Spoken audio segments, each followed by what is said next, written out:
ಸಂಸ್ಕೃತದ ಶ್ಲೋಕ ಬರ್ತಾ ಇದೆ ಅಂತ ಆಶ್ಚರ್ಯ ಪಡ್ತಾ ಇದ್ರ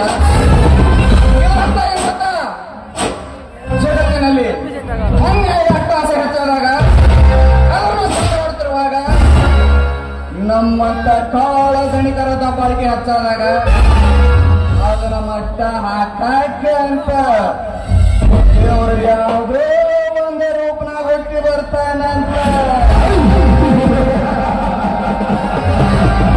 ಆದ್ರೆ ಇದು ಕಲಿಯುಗ, ಕಲಿಯುಗ ಕಲಿಯುಗ, ತಲೆ ತೆಗೆಯೋರ ಕಲಿಯುಗ ಅಂದಾಗ ದೇವರು ಹುಟ್ಟೋರೇನು ನಮ್ಮಂತ ಕಳನಾಯಕರ ಮಟ್ಟ ಹಾಕೋದಂದ್ರೆ ಏನ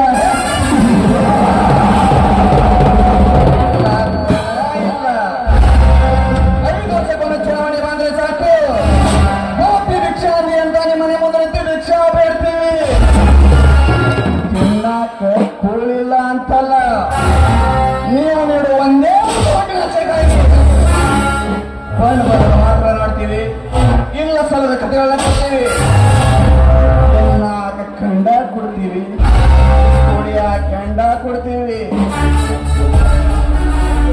ಪ್ರಸಂಗ ಬಿದ್ರೆ ಮಗಳಾಗ ಒಂದು ಹೆಣ್ಣು ಕೊಡ್ತೇವೆ, ಹೇಗಾದ್ರು ಮಾಡ್ಕೊಂಡು ಕಿತ್ಕೋತೀವಿ. ಆಮೇಲೆ ಒಂದಲ್ಲ ಎರಡಲ್ಲ ವರ್ಷ ಕೊಂಬತ್ತೀವಿ.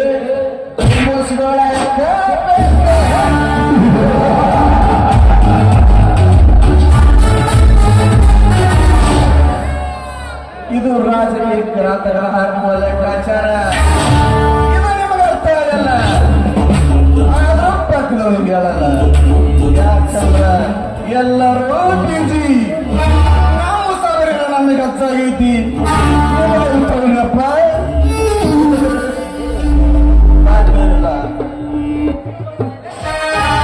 ಬದಲಾಗಲ್ಲ, ಅದಕ್ಕೂ ನಾವು ಬಿಡಲ್ಲ, ಬಿಡೋ ಚಾನ್ಸೇ ಇಲ್ಲ.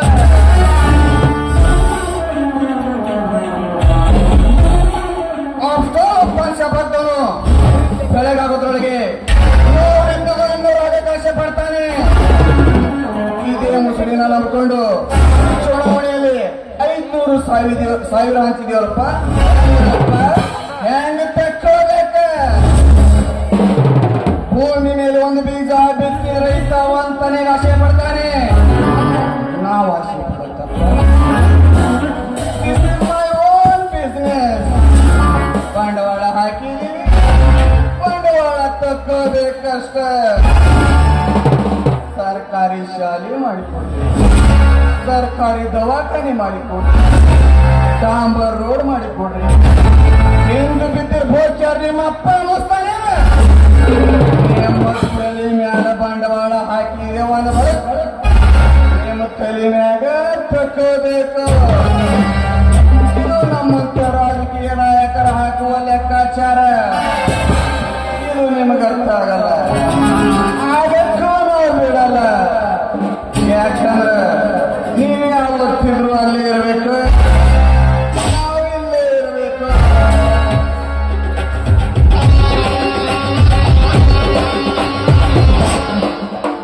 ನಾ ಮಾತಾಡೋದು ಒಂದ್ ಸ್ವಲ್ಪ ದೇವಸ್ಥಾನಸ್ತಿರ್ಬೇಕ, ಆದ್ರ ಅದು ಯಾವತ್ತಿದ್ರ ಕೈ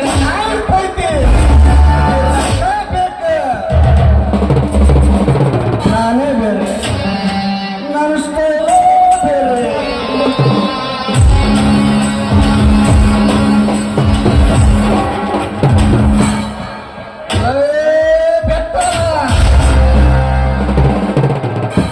ನಿನ್ನ ಸಂಸಾರದ ಗೋಡಿಗೆ ನನ್ನ ದೇಶ ಎಂಬ ಬೆಂಕಿ ಹಚ್ಚಿ ಬರುವಾಗಿ ಸುಟ್ಟು ಭಸ್ಮ ಮಾಡಲಿಲ್ಲ.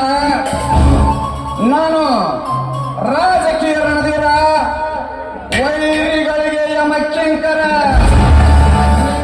ರುದ್ರಯ್ಯನೇ ಅಲ್ಲ.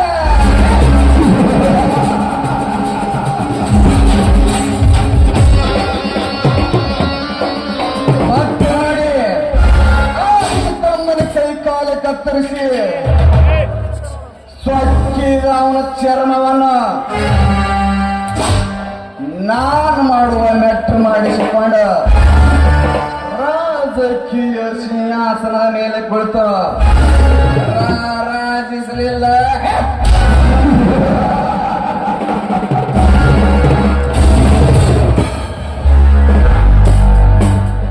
ಇಂದು ನಡೆಯುವ ರಾಷ್ಟ್ರ ಮಟ್ಟದ ಕುಸ್ತಿ ಕಣದಾಗ ನನ್ನ ಭಕ್ತ ವೈರಿಯಾದ ಭೀಮರಾಯ ಅವನ ಪರಮ ಶಿಷ್ಯರಾದ ಕ್ರಾಂತಿಯ ಬಾವುಗಳನ್ನು ನನ್ನ ಗರುಡಿನ ಮನೆಯಲ್ಲಿ ಬೆಳೆದ ಗರುಡ ರಾಜನಿಂದ ಅವರ ಕೈ ಕಾಲ ಮುರಿಸದೆ ಬಿಡಲಾರ.